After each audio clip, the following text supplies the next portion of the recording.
And we're ready for round 2, starting with our big guy, Grimm. He is in the waterfront outside, so I figure let's have him continue to walk through the streets. And he finds, oh dear, Ambush Alley. If you end your turn here, draw an event card. Interesting. So this one has a tiny little asterisk next to it. And under the rules section, special tiles, the first one listed is Ambush Alley. And the gist of it says, when you first discover it, you must have an event. But then every adventurer, including the one who discovered it, that ends their turn draws an event card. So our poor Grimm, he's going to pull an event card because he landed on the tile, and then because he's going to end his turn there, he's going to pull another event card. So he's going to resolve 2 event cards, and anyone else who passes through Ambush Alley will also resolve an event card if they end their turn here. So the normal rule of you only do the icon once doesn't apply for Ambush Alley. All right, good to know. Let's see what he gets for his first event card. He discovers, oh my goodness, the Otyung tentacle. Please forgive the pronunciation. A grasping tentacle reaches out at you from a crack in the wall. From beyond the crack, you can hear a low, hungry growl. All right, place the square Otyung token on this tile and this card near it. After the haunt has begun, yada, yada, yada. All right, so won't affect us until the haunt begins. But let me find this token. And we will place it on the card to remind us that in Ambush Alley there's a tentacle creature. We'll keep the card next to it. He's going to end his turn here, so he's going to have to pull another event. Hopefully this one is better. A flash flood. Well, that makes sense by the waterfront, I suppose. What's that sound? Every adventurer on the catacomb level must attempt a might roll. Well, that's interesting. All right, so Grimm isn't affected, but yes, we do have someone down below. Let's go look at her. Yes, down in the catacombs, in the Cobalt hideout, is our little rogue. She has a might. Oh, that was the one that got dropped. That's okay. She still has 3.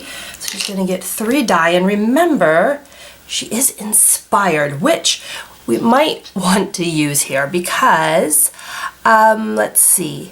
They can return the token to you to add 1 to the result. So she gets to roll first. If she doesn't like the result, then she can use her bardic inspiration. So let's give it a shot here.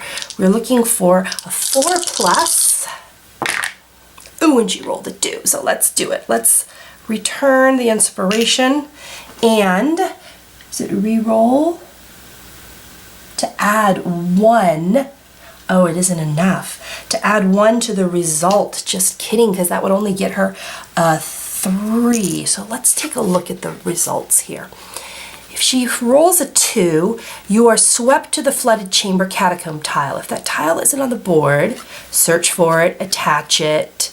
Either way, place your figure. Okay, so she gets swept away if she rolls a 2. If we use our bardic inspiration, she'll hold on but lose a might. You know what? I'm okay with her being swept away, I think. Right? Okay, so maybe we won't use it. Let's see if we can find this tile here. Found the tile. It's called the Flooded Chamber, and this is a tile that's very hard to cross. And to attempt to cross it, we need a sanity roll of 3+. So the card told us the flooded chamber, search for it, attach it to an open catacomb door as far from the kitchen basement as possible. All right, so kitchen basement is here, as far as possible. Well, the Cobalt hideout is a dead end, so I can't attach it down here. I'm guessing this would be as far as possible. That makes sense, right? So we'll stick it here. Then, what do? Either way, place your adventurer figure on the side of the tile farthest from the kitchen basement. Ah, I see what happened. So there's a giant flood. Our poor little hunter here, she gets washed over the flooded chamber, because I suppose the water rises, and lands on the far side. And for her to cross it, of course, she will have to make a sanity roll. She could, however, if she wants to, head that way. We might just do that. We'll see. Anything else happen? No. All right. So Grimm heard the flood, but it was our ranger who was affected by it. Ah, wonderful. We are getting the worst events. Okay, that's his turn. Who's up next? Ah, the sorcerer. He's upstairs. So Scarlet here, speed of 4. He's going to head, this is a dead end, the spy's roost, yes. 1, and let's just send him north into another building, and end his turn at the smithy. Okay, he also gets an event card. Oh my goodness, we are having no luck with items. All right, we'll set the smithy up here, and we'll move him in, and we'll give him an event. In the smithy, he finds a pit trap. Yes, of course he does. Sometimes you find the hidden pit by falling into it. Ah, deep thoughts, my friends. Take 1 point of physical damage unless your adventurer is a halfling. Well, we're not a halfling. Then place this card on your tile. Entering this tile costs 2 spaces of movement instead of 1. Okay. Entering. So we're okay here. We're okay here because we're not entering. But to remember this, for further adventurers, we're just going to slide this under here to remind us there is a pit trap in there. You don't want to fall into it. And poor Scarlet took 1 point of physical damage. Now you'll notice there is nowhere that says physical on here, okay? And that's because the attributes are divided into mental and physical traits. So if we take a point of physical, we get to choose. Do we want to take it on might or speed? Now might, we're already at a sad 2. We are at a sad 2 on might. Wow, we have no strength. Okay.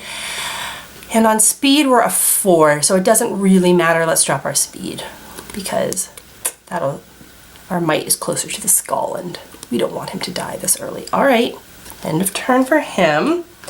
Who's next? Oh, our little ranger who was swept away. Let's see what she's gonna do. All right, so we have a little conundrum here.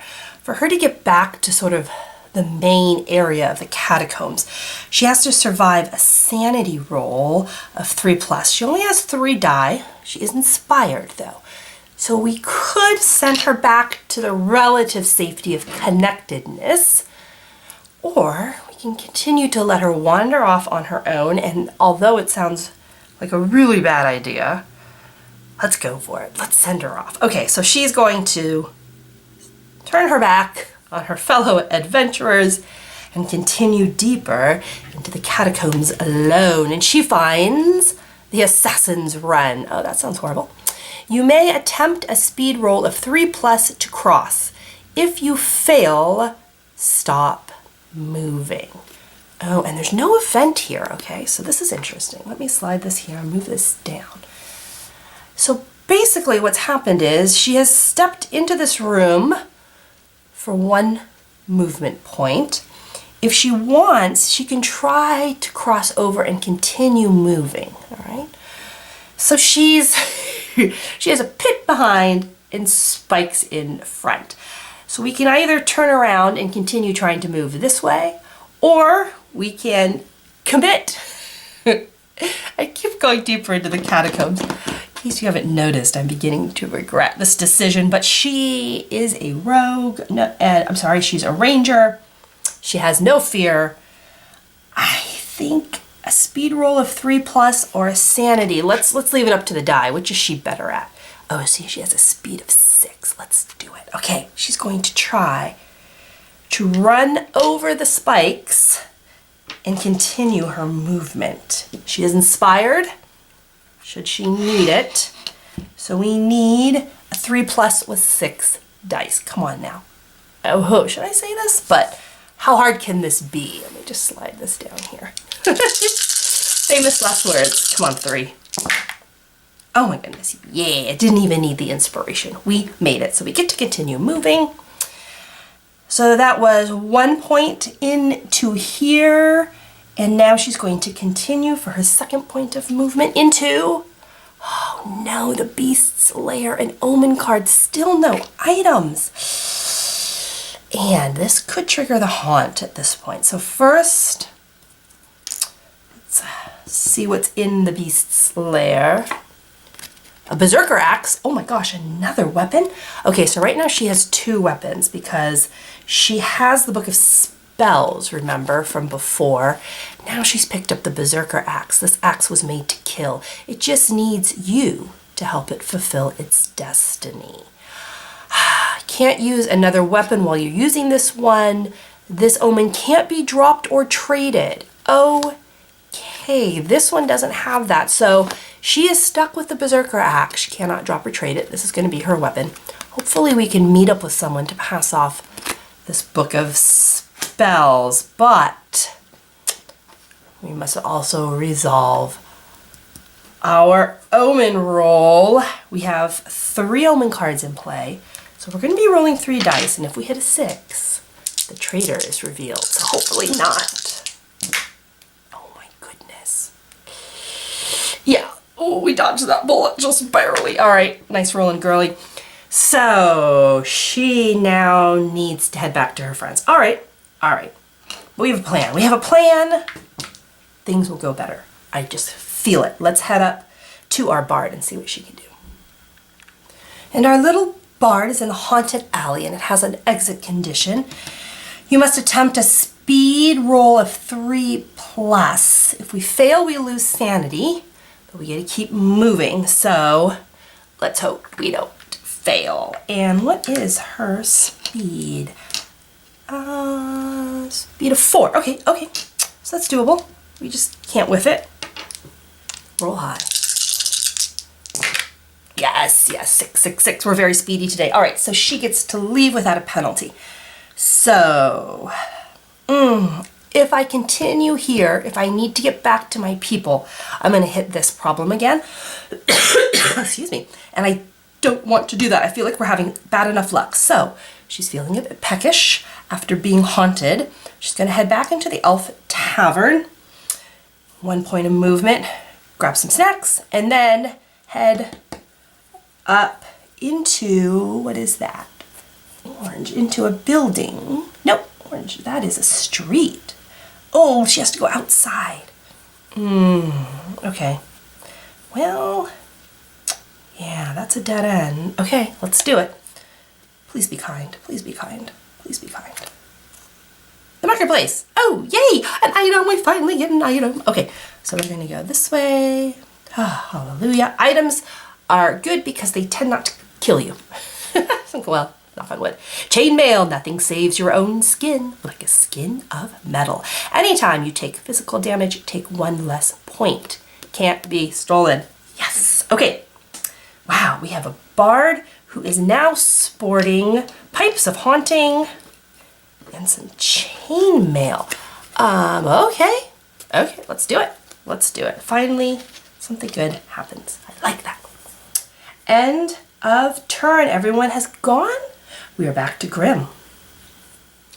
All right, couple of things going on here. So remember, we have this tentacle that will only activate once the haunt begins. To survive it, we need might. And believe it or not, Grimm is our mightiest warrior with a might of 4. So the only one who has a chance really of defeating this thing is him. So we could push further out the streets. Our party is so split up. Maybe we're just all rogues? Maybe these people actually don't like each other and they're all in it for themselves? I think that's what the game is telling me, so let's play it that way. Grimm wants nothing to do with the rest of these losers. He knows exactly what is happening. He has his own leads, his own informants. He is heading his own way, and he will continue to walk down the streets of the waterfronts alone. Wise? Probably not. Because he finds the Grey Harbor. Oh, you can exit from here to the Catacombs Landing. Oh, hallelujah, yes. Yes, that works very well. Okay. Oh, and remember, he does get an event card. I might bypass it, guys. You can exit from here. I might bypass it because I don't want events. I want items. Okay, so let's think about this. Let's pull out the map and think about this. Now, we can only exit from here. So we could hop down to the catacombs, but we can't go back up that way, okay? We'd have to come back up through the kitchen basement. Not the end of the world. We would use his special ability of devotion. Once during your turn, we could pretend like the event tile isn't there and we can keep going. I think we're going to do that because not only does that get us into the catacombs, remember, our poor little ranger is carrying a book of spells she can't use. So I would like for her maybe to head back and have them meet up together. The beast's lair, oh, there is an exit here. But this is a dead end, this is a dead end. Yeah, so I think I will send her back. So let's do it. Let's send Grimm into the catacombs. He has no idea she's down here. He's still off doing his own little plot. So that was a move of 1, a move of 2. He has a speed of 3, and he is going to now continue to head down deeper and deeper into the catacombs and pull. Yes, the smugglers drop. Ha ha ha. Plan worked. There is no other exit. It's a dead end, but we get that much desired item, please. Book of Vile Darkness. And that sounds like it would be in a catacomb, doesn't it?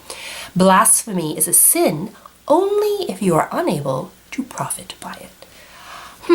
Not so sure about these fortune cookies. They're kind of, yeah. So before rolling dice for a non-haunt roll, you may choose to roll 2 additional dice, maximum of 8. If you do, take 2 points of mental damage. Ew. Okay, so if in desperation we need to try something, we can use the Book of Vile Darkness. Okay, I don't know if you can notice or not, but it's actually trademarked, so, you know, that's a real thing. Right, not the best item, but we'll take it. We'll take it. We'll give it to good old Grimm, and that will end his turn. Having survived the pit trap, Scarlet here is going to head to the kitchen, I think. We'll let our little bard explore outside.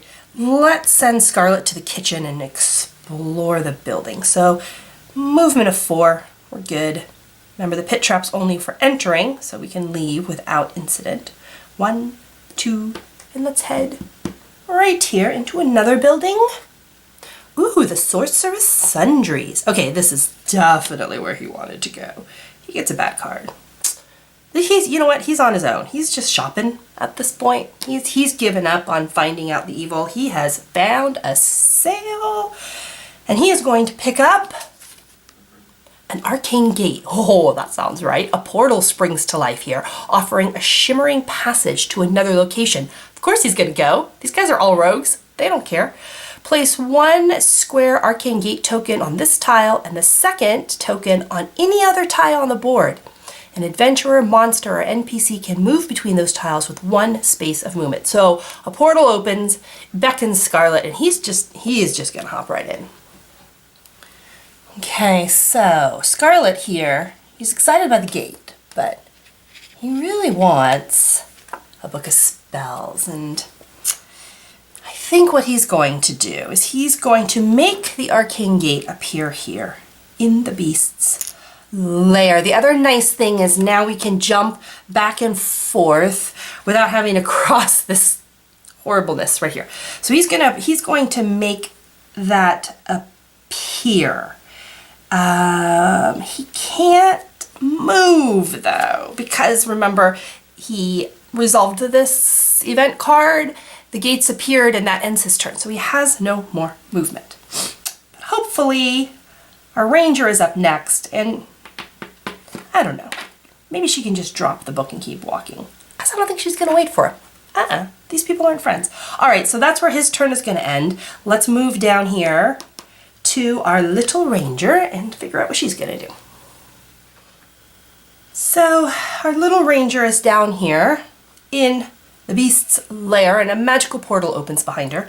She hears Scarlet yell through the portal, "Hey, coming down for that book of spells, wait for me." And she yells back, "Nope." So she is just gonna drop it. So we'll put an item token there and an item token on the Book of Spells to remind us that whoever would like to come down here and pick it up sure can, but she ain't waiting for them. She got things to do. She also has a plan, and she has decided that the evil lurks down here in the catacombs. And while Scarlet is up there shopping and hitting the sale rack, she is going to make stuff happen. And that begins by pulling a new tile into the dusty cellar, where there is an event waiting for her, of course, because that seems to be the story of our life, event after event after event. Hers is a lonely chest. Oh, hello. There's a treasure chest here, pristine and shiny, just waiting for someone to plunder it. Okay, if you find a lonely chest in a catacombs and it's shiny, should you, 1, open it, or 2, check for locks? I'm gonna go with check for locks. Come on now. You may open the chest by rolling 2 dice and discarding this card. Huh, okay. 4, draw an item. Already looted. The chest is a mimic, like we couldn't see that coming. If you choose not to open the chest, place a square treasure chest token on this tile. An adventurer can open it later. I kind of feel like we should leave this for Scarlet. Not gonna lie. The only problem is it would end her turn, and if she could keep moving, I probably would end it. She's a girl on a mission, man. She doesn't have time to deal with chests. 2 dice. I have to roll a 4. I am, however, inspired. Should we? Or should we leave it for Scarlet? Yeah, let's go for it. A lonely chest. Why not? Let's go for it. Okay. Okay. Let's do it. Let's see what we got here. 2 die. I'll pick 2 that look happy. And we are looking for 2 or higher. Come on, the odds are good for this, right? No! That's okay, we're inspired. We're inspired. We're going to use it. We're going to take our inspiration, so we're going to return it back to our bard. We're going to add 1 to the roll to give us 2 to find that it's already looted. I should have left it for Scarlet. Okay, that's all right. At least we weren't killed or injured or maimed, as we tend to be with these event cards. Okay, so that's her turn. Back upstairs. Oh yes, back upstairs to our bard.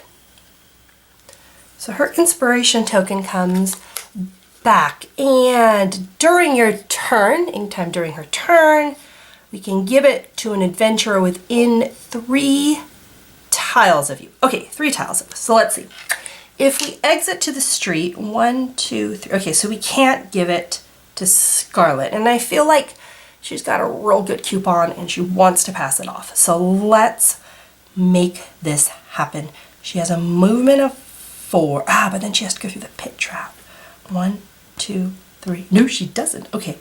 1, into this tavern. She's gonna grab another snack. She's hungry. All that singing, she's parched. She needs to quench her pipes. 2, 3, she's going to sing a little song to Scarlet and say, may all your dreams and shopping sprees come true, and move from the kitchen up here for her last movement point into a warehouse. Yay, an item. Okay, wait, the pit trap is over here. Just kidding. And nothing bad happens to her. Oh, hallelujah. And she finds a locket. Ooh, a memento of love on a thin gold chain. Gain 1 sanity. Anytime you take mental damage, take 1 less point. Lose 1 sanity if you lose control of the locket. Oh, that's worth it, man. Finally, a good thing. Okay, so we're going to gain 1 sanity. I guess knowing there's love in the world makes her happier. That makes sense, right? She's probably just learned a new love song or something. And anytime you take mental damage. Okay, so we just got to remember that's one of her abilities. Yay! Okay, things are turning around here, guys. I'm so happy. And I think that's the end of this round as well. We are getting close to the haunting. I have a feeling it's coming up. So I might just pause here for a minute, load everything up, look for any stupid mistakes, and then head into what will probably be the last round before things take a turn for the worse.